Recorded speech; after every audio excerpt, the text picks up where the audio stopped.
Alrighty. Hello everybody. This is Kirusho here, and now, before we do start, let's give a brief little review. In the last part, a number of events have happened, along with something very strange. Now, Bakugo, Todoroki, and Kendo headed out to the base, where they found our group. This means quite a bit.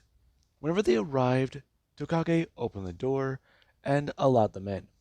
Bakugo saw exactly the type of condition Deku was in, along with Ochako. These two weren't doing too good. Deku was covered in bruises, and his cot was covered in blood. I mean, Deku, he wasn't doing so hot. They got him back to base after this strange phenomenon happened where a voice was heard outside. Todoroki came running in. He locked the door behind him and barricaded it. And then, what happened was the steam rolled in. Whatever was outside, it was producing steam. It was also producing heat. It was hot. And Bakugo was able to drive it away by firing at it. But this thing, it left an imprint on the door.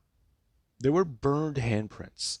There was a smell of pork. There was this other smell, but they can't identify it. There was a burning concrete. I mean, the concrete was hot. It also burned a message into the wall. One of us. This thing was begging to take someone home. Begging for something to come home. Make it whole again. And this, it just seemed very weird. They left as fast as possible. Got back to base, and Izuku had a lot going through his mind. They got the supplies, they got home. But there's still some supplies missing, and supplies they have not yet gotten. The storm will come back around. They know that. There could be another one. Winter is harsh, but there's also a few other problems that they are dealing with. Deku saw the red tower. That's all it could have been. If he saw it from as far away as he thinks it was, that thing's gonna be massive. But it couldn't have been a regular building. It could have been a byproduct of being out in the cold for too long, his eyes playing tricks on him. But he knows it wasn't. Whatever he saw actually exist. But he also has this strange feeling. His heart thumping in his ears. And he doesn't understand it. He feels like there's something watching him. Something other than the strange visions of All Might he has had stalking around him for months. So there is that. Nizuku, he's a bit concerned. The Hive. If it actually does exist, it needs to be taken down. It is the heart of all the zombies. It's at the heart of all this. The city, the center, whatever you want to call it. It's involved. And they can't do this alone. And that does mean quite a bit. They know where some people might be. They can head out, make note of where some fires are they see burning in the distance, and then try to make contact. But Izuku, he doesn't trust people, especially after what happened with others before. But hopefully they don't run into crazies. And that's the best that they can hope for. Now, we do actually have Izuku. He told everybody about what to do. He threw out the idea, but he also made them aware of the dangers. Mei got to see exactly what one of her bite-proof jackets went through, and this was very alarming. She had metals lining the insides, on the forearms, on the shoulders, you name it. The metal wiring was cut straight through, and there was even on Deku's jacket. The actual metal, it wasn't just separated and the teeth went through. This was actually cut, deliberately cut, in a way that just seems like you'd use actual tools. And it surprised her. She'd have to make more sturdy armor, thicker armor, actually cast and try to craft it. So yeah, there's that. She'd have to waste a lot of metal making actual protective clothing, especially if this thing, the bulletproof zombies as Deku's talked about, can cut through it. And that is currently one of the things they all need to talk about. Deku wants to show them that this thing is real. He vaguely remembers where they dropped the supplies, 2 bags of it. And those bags, they are important. They are full of food and still just as important. They might need to find a new base to set things up at, but the building Deku's thinking about, it could be a good one. I mean, they can check it out and get what they can. There's a frozen deceiver along with another zombie there. That's all he remembers, along with a broken window. So yeah, other than Deku being perceived a little bit differently in everyone's eyes after hearing that story, he tries to make it clear about what they've got to do. Along with that, he wants to go there himself. And some people, yeah, they aren't exactly keen to head directly into a deceiver's lair. Especially knowing what some of those things can do. So yeah, that's all up on him. And Izuku, he can tell. There are some people here who don't want to see it, who don't want to go there, and who don't want to believe what he saw. They just want to believe that it was the mad ravings of a cold man. But Izuku, he's gonna sadly disappoint them. And currently, a week is gonna pass. Izuku, he does begin to recover. He does get to the tail end of a bit of that sickness. He does still feel it affecting him, but his fever finally broke and he is on his feet moving. And this, it does mean quite a bit. And we do currently have a small group that has headed out. As we have Deku, Bakugo, and Tokoyami, or Tamaki. Not Tokoyami, he's dead. Anyways, sorry for Tokoyami fans. Anyways, we do currently have where Deku and the two, they do come pulling up to a stop. Izuku getting out and looking around, remembering his pathing, remembering a few things.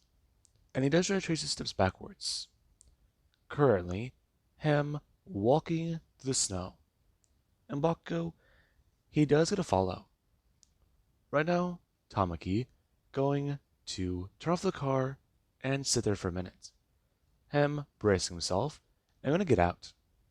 Right now, him with a bow and arrow and trying to mentally prepare himself for anything. In this, it does make him feel a bit shaky. He's tried to stay at the manor. He's tried to not be involved in a lot of this stuff. He's gone out before, and he's had to hurt these things, but they're not human, Tamaki. Like Nedre said, they are not people. They're monsters. They're monsters. That's going through his mind. And currently, he does goes out run through the snow to try and keep up with the two. In Izuku, he is walking. Currently, Bakugo turning his head to see him. Izuku trying to think. Bakugo asking Deku if it actually was something he saw. You saw my scar?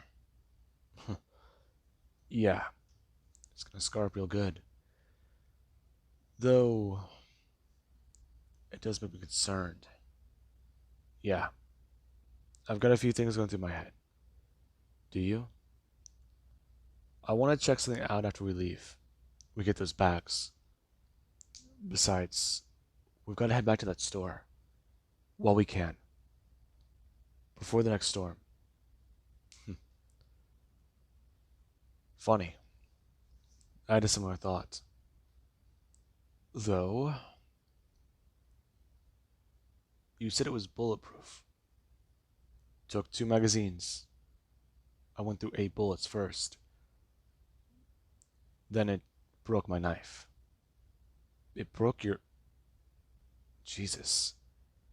Yeah. Not just that, Bakugo, but... You know how everyone's been a bit skeptical about talking with other groups? I've been adamant about it. We don't talk with anyone. Yeah. We can't trust them and we don't have reasons to. I'm thinking that we need to change that. There are people out there who could help us. We need to make sure they're not crazies, though. That's the hard part. We already know where that one group is, but we've been skeptical to make contact. Nedre saw them once on a water tower. How's she doing? I don't know. Better, I guess. She still wants to try and leave notes. I don't know who this Mirio guy is, but it was clearly important to her. Tamaki walking up and talking about it. Mirio was a good guy. I mean, he was his best friend. So you know him. I do, yeah. I did. It's I I don't like talking about it. If Mirio is out there still, I'd like to believe that. But honestly, some of the people we knew from UA, I don't know if we still kept in contact with them. I mean, Nedre said that it's been less of us. We leave notes and try and talk, but since winter started, we haven't left any notes. We haven't gone out, and last time I checked, there was only a handful of us. Me and Nedre included. Sorry about that. Buckgoat is gonna say, and currently Deku, he would have turned, looking into an alleyway and seeing a busted window. Him looking up. And Buckgoat would have turned his head. Him? Holy shit. That's quite a fall. Yeah. I think this is the building. But if I'm wrong, it might be further down. Though it looks like it. Him turning his head. And trying to get a feel for the area. Right now them gonna walk in, making their way around the alleyway and into the building.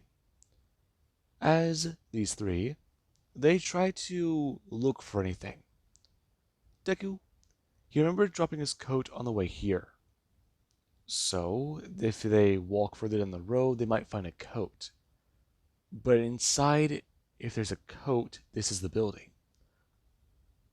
He remembers Ochako dropping hers here. And Deku, he will gonna find it. Currently, him pulling it up as it's soaking wet and covered in snow. Him seeing the broken part of it in the front that was slashed open by that damn zombie. And this, it doesn't look too good. Currently them making their way inside and finding the bags. And no deceiver. Though it does keep them all on guard. Deku walking over and finding this thing's corpse. Him bending down and grabbing it. It's not rotting. Though, if it is covered in armor, they've got to at least inspect this thing. Well, no, they can use this. They didn't just come back here for the bags. Okay, so this thing is dead. It is dead. So just take it back, and Deku turning his head and looking at its tail. It's spiked. Well, actually, no, that's... I'm gonna hold it up. It's like a knife. Bucko walking over and staring down at it. And it's... holy shit. Claws, armor. I mean, this doesn't... Deku bringing his hand down, grabbing the piece of his knife and holding it up, showing it off to Bakugo. And Bakugo, he sees this, along with some of the blood that's still on the ground. And it's not good. Tamaki looking around and trying to stay on guard. Currently, him hearing a sound as he is a turn, letting out a breath as his don't fly by him. And this, it makes him a bit uncomfortable. Him asking the two if they're gonna get out of here. We are. Just give me a second. Deku grabbing the creature and beginning to pick it up. And it's lighter than he expected, though it's still got a bit of weight to it. And Bakugo does should ask, the hell is he doing? And Izuku, he will get a turn, telling Bakugo that they need a bit of proof these things are getting more dangerous, and having allies is a good idea. And Bakugo, he can see it in Deku's face. This is more of a way to show they aren't planning to work together, or that they need to work together. It's that they are going to work together. Scare them. Show them that this thing exists. I mean, it'd be like showing somebody evidence of monsters. But that's what this thing is. It's a monster. And that, it does have Bakugo concerned. And Izuku, whenever he does that pick this thing up, there actually is where its tail does to fall and stab right into the ground. And he does a turn. Seeing that as he's going to bring his hand down, grabbing onto the tail and trying to pull it out. However, the moment he's going to pull on it, there is where it does feel stuck. And Deku, he has to back away. Him holding the creature with his left arm and grabbing onto the tail. Him going to pull as the tail is going to come out. However, right now, it does still sit there. Izuku holding onto it and grabbing onto the base of the thing's tail. The area down by where it would become more sharpened and more of a threat. And this does somewhat surprise Izuku. This thing is sharp. Sharper than any knife. Thinking about it, it did get through his armor. So I mean, there is an idea there. Deku bring up the tail and spinning around the part. Him trying to cut into the creature's own tail and see if he can take it off. It could be a good weapon. A good knife. And Bakugo, he does see Deku still messing around. Currently, Deku running the knife along the armor. And this doesn't produce a sound. Tamaki turning his head, hearing that. And Izuku, his turn. Not seeing or hearing anything. They have the bags, and they have proof. So, what else do they need? And currently the three, they do get to head out. Deku going to carry this creature back to the car. And after they do arrive, they do put the bags in the back seat. Deku putting this thing in the trunk. And thinking about it, it could be useful. I mean, this thing has armor. It sounds really fucked up, but making an armor out of a dead zombie, making weapons out of it. I mean, they know that they're bulletproof, and it would be a rare material. No. Why is he thinking of it like a video game? It's not rare, it's a part of its body. Taking these things down is hard though, so it would be worth bartering with. No. They'll keep it. He'll figure this out.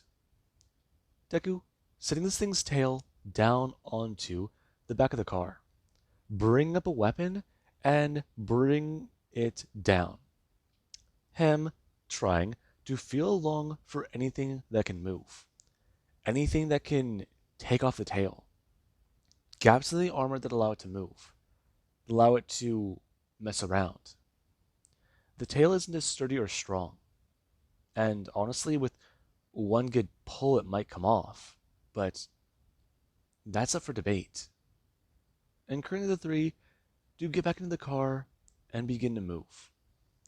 Currently, Tamaki being told where to go, and there actually is currently at another location inside the city. People, they were holed up and they were happy that the storm, it passed. They've been able to get things properly set up and a bit more done. They have supplies and they've been good. Up until, well, their people didn't come back. And currently a vehicle, it does come driving up. A person at the gate bring up a radio and trying to express about what's happening. And this, it does somewhat give a bit of celebration. However, whenever the vehicle does produce three people that they don't recognize, it becomes a bit more of a cause for concern. Currently, Izuku bringing his hands up after he does get out of the back seat. Him holding his hands up with a jacket on and trying to express, stepping out and away from the vehicle, that him and his friends aren't here for trouble. And the person, they do hold their weapon, staring at a kid. No, he's got to be a teenager. Shit. They all look like teenagers. Well, I mean, the one in the driver's seat, he's got to be older than that, right? Just an adult? Shit. He lost a lot, didn't he? Finally grew up and the world ends. Can't say he's envious. And that, it does make the man a bit more concerned. Currently, these three going to wait. And there is a bit of argument back and forth. And someone, they do come walking up to the gate.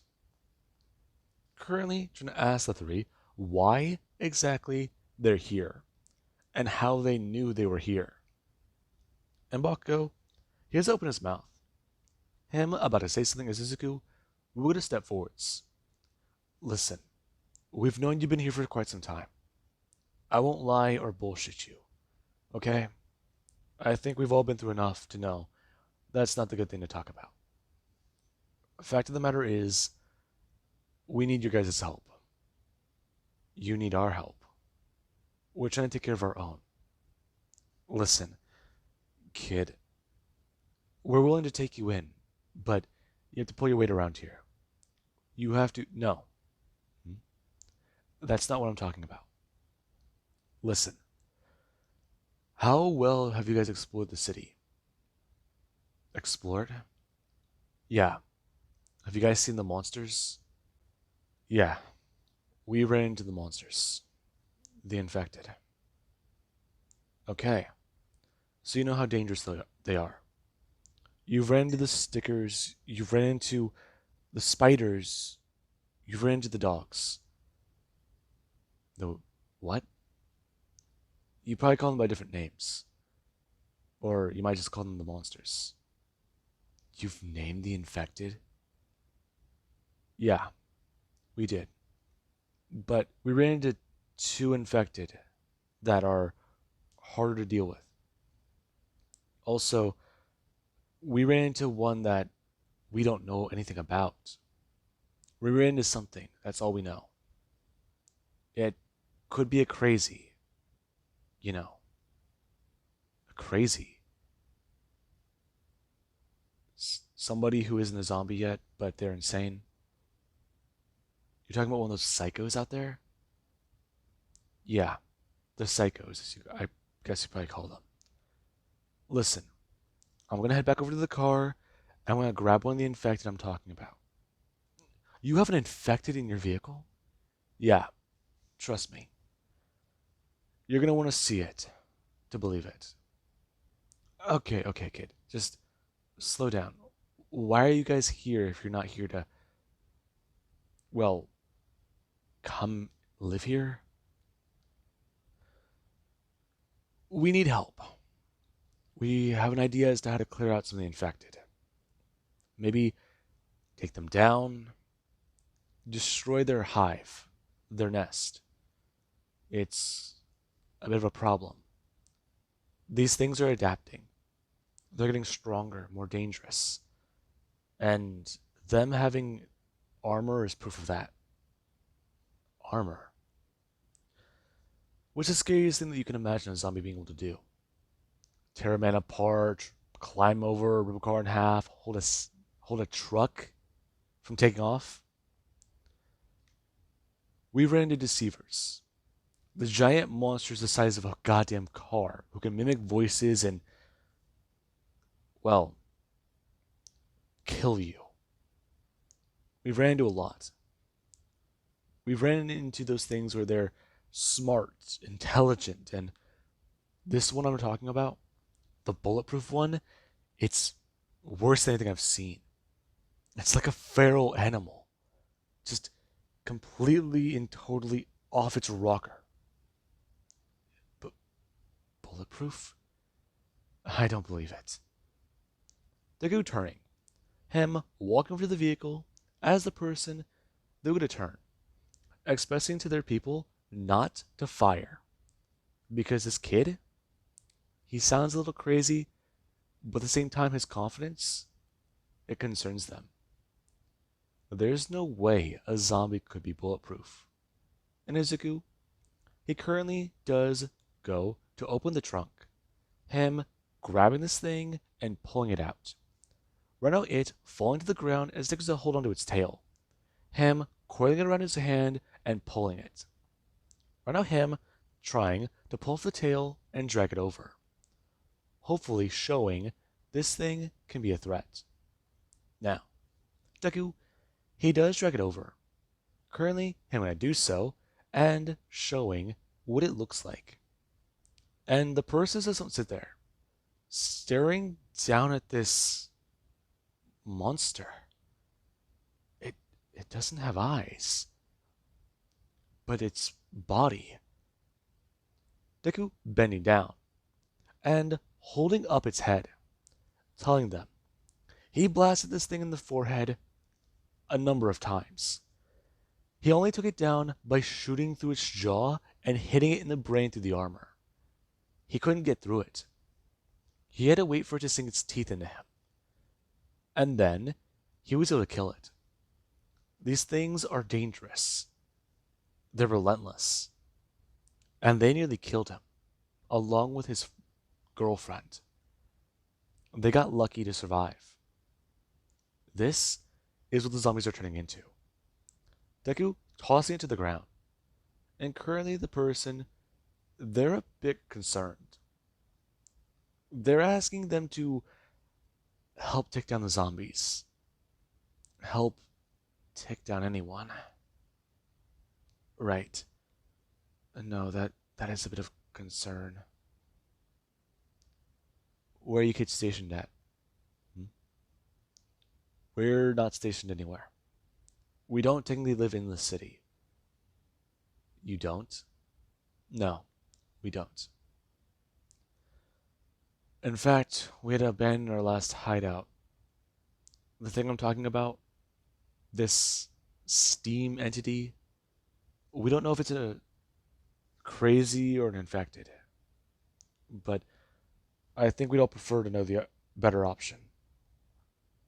These things could adapt and use winter as their own.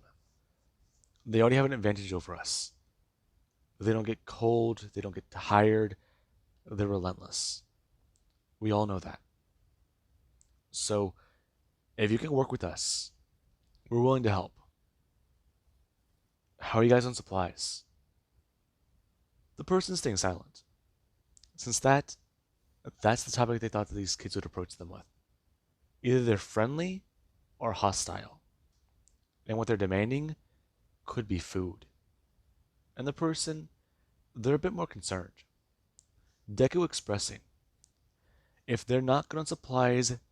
they can give them a bag. They have some in the car. A show of good faith. And the person, they're caught off guard by that. Baka stepping forwards. Deku, what are you? Deku turning and bringing his hand up, telling them they all need to work together. He's had bad experiences with people, and he's been hurt by some. He doesn't ask, have they dealt with the military recently? Anybody militaristic? Even a doctor? And the person, they stare at Deku because he burned up his left hand and he's missing a finger. He's also got that look in his eye. They've seen it before. They were a detective. It doesn't take two and two to put it together. That look is anger. That look is hatred. It's the look of somebody who has an agenda if they find out. And this, it does concern them. Them talking about it. They've dealt with a few groups. And as far as they're aware, one of them is militaristic. But they're not friendly. They really aren't. They're bad. But they don't live in the city either. Really. Yeah. They say that they pay protection. They are willing to help keep people safe. But we don't believe that. Not for 1 second. There's rumors circulating. They go around and they say they're here to help, but they're not. They want information, data. And honestly, kid, sometimes they use a little bit of force. They like to try and muscle in. They've dealt with a group before, but those people now that they're gone, they just took their place. Salvaged up their gear, salvaged up their supplies, took them. They're trying to say that they're good guys, but they're not. The world doesn't have good guys anymore. Though, I do know someone. I think he's good. Deku, a bit confused. And they wish to express that they can give them a radio. Maybe give them something. Just know that they don't hand it over easily, and if they are willing to give them some supplies, they'll take it. Thanks. My name is Izuku. Nice to meet you, Izuku. My name is Caroline. Deku gonna turn. Him walking over and back to the car. Taking out a bag and walking it back over. Him unzipping it and holding things up. Expressing that it's the real genuine article. Food. And if they do need help, they can help. Though, if they can, the military, they'll be a threat. They can all agree on that. They're no longer the good guys. They've turned against the people they're supposed to be protecting. Yeah, they have. Listen, have you guys gone to one of the safe zones? No, we haven't. Safe zone? Baku's stepping forwards. And this does catch his attention. Him trying to ask the woman, exactly what is she talking about? Why did she mention a safe zone? And this, it does somewhat get his interest. And the woman can tell. Bakugo, he wants to know the answer. If they still exist, if they're around, or if there's one still to head to. I mean, if the military has a safe zone, then his... No. Don't get your hopes up, Bakugo. The woman trying to explain. There's a safe zone not too far away, though it's still a little dangerous. They're not too sure how winter may have affected the area, but it's best to wait till things thaw next month to head there. That's all she's saying. And Izuku, he doesn't understand. Lumen gonna turn as someone tells him to walk up. And Deku, he doesn't turn his head. Right now, them handing a satellite phone over to Deku. And Deku does stare at it a bit more surprised, since this is a phone. There's a charger with it. Hmm? Yeah, you can charge it. You just gotta find the right cable. We only have the one. Though, I'm sure you can find it at any electronics store. Thanks. It's got a full battery right now. There's one number there. Ours. I can send over a few other numbers. You can write them down. People that we trade with, but we'll talk to you. Open up trade and negotiations. But if you do receive a call that isn't from us, you found the phone. The number inside, it's ours.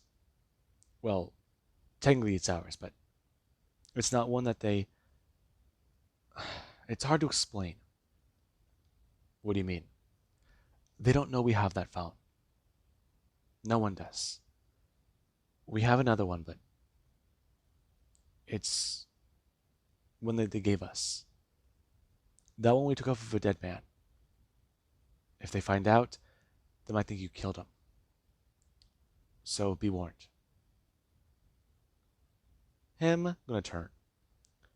Deku picking up the zombie and expressing to the woman that if she's an ally, then they'll be in touch. But no. People, they've changed. And they've changed for the better and for the worse. So if she does not like that, then no. He doesn't think that anyone will survive. Good people die. And monsters, they take their place. I'm going to turn. And putting this thing back into the car. And they do get a head off. And it does somewhat concern them. Tamaki, he's not sure why Deku handed them off supplies. But now they have potential allies. And Bakugo, he has that idea go through his mind. He wants to head to the safe zone and see about anything. See what things are like. See about any potential places where people could still be alive. Though, he's also been annoyed. Deku took charge. He's not their leader. But he's acting like it. And now they handed off a fucking bag of supplies to these people? I mean, why? Why did they do that? And Bakugo, he would have turned. Someone trying to yell at Deku as Deku, he does a turn looking at Bakugo. Him turning and telling Tamaki to head to a certain location. And when the car is going to pull to a stop, there is where Deku, he does a get out. Walking over to the dumpster and grabbing the two large bags out of it. And Bakugo will get a stare on. As he does, begin to load one of the bags up. Bakugo climbing out quickly and going to do the same thing with the second bag. Him annoyed, but understanding it. After seeing Deku pull out a bag larger than a trash can, yeah, he kind of does get it. That tiny bag in comparison to these things, whatever. Who cares? But then again, it still is their supplies. They can't go handing it off. And Izuku, he does at least try to tell Bakugo. They need to at least have some trust. And the best way to do that would be to help these people. As much as he doesn't like it. And Izuku, he has a lot going through his mind. Currently, the car driving back to base. Now, with that being said, I hope you guys enjoyed. And have an amazing day. I'll catch you guys in the next part.